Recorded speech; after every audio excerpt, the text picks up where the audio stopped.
मल्लबुढ़ींकर वार्षिक यज्ञ उत्सव अनुष्ठित।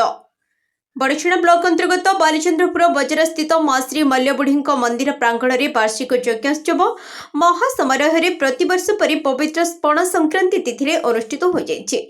माँ श्री मल्लबुढ़ी परिचालना ट्रस्ट समस्त ग्रामवासी मान सहयोग परिचालना ट्रस्ट नरहरि सेना आवाहकत्व ट्रस्ट सभापति अनंत महाराणा पौरोहित्य यथाविधि अंकुरारोपण और ग्रामर महिला द्वारा विरूपा नदी कलश शोभायात्रा कलश आनी मंदिर स्थित यज्ञस्थल स्थापित कर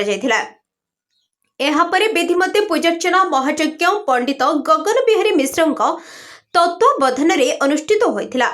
समस्त श्रद्धालु मानक विशुभ पणा बंटन कर ग्रामवासी मान पक्षर कार्यक्रम में दिवाकर विश्वाल, प्रताप चंद्र परिड़ा, विजय परिड़ा, चौधरी धीरेन्द्र परिड़ा, अध्यापक संजय साहू, संग्राम परिड़ा, मिहिर परिड़ा, श्यामसुंदर दास, दामोदर दास, मनोज परिड़ा, नारायण पंडा, गौरांग साहू, दामोदर साहू, कार्तिक सेठी, दिवाकर सेठी, रायचरण सेठी, सांबादिक एकादशी सेठी, दोलगोविंद महाराणा, विजय महाराणा, परीक्षित दास, कैलाश बेहेरा, सांबादिक भक्तचरण साहू, गदाधर दास, उदयनाथ सेठी, प्राक्तन सरपंच फणीन्द्रनाथ पंडा, अमेय विश्वाल, अनिल साहू, सुशांत घड़े, तपन कुमार बाना, प्रशांत साहू, बटकृष्ण जेना, लक्ष्मण बारिक प्रमुख परिचालन में सहयोग करथिले और संध्यारे सांस्कृतिक कार्यक्रम अनुष्ठित होइतिला।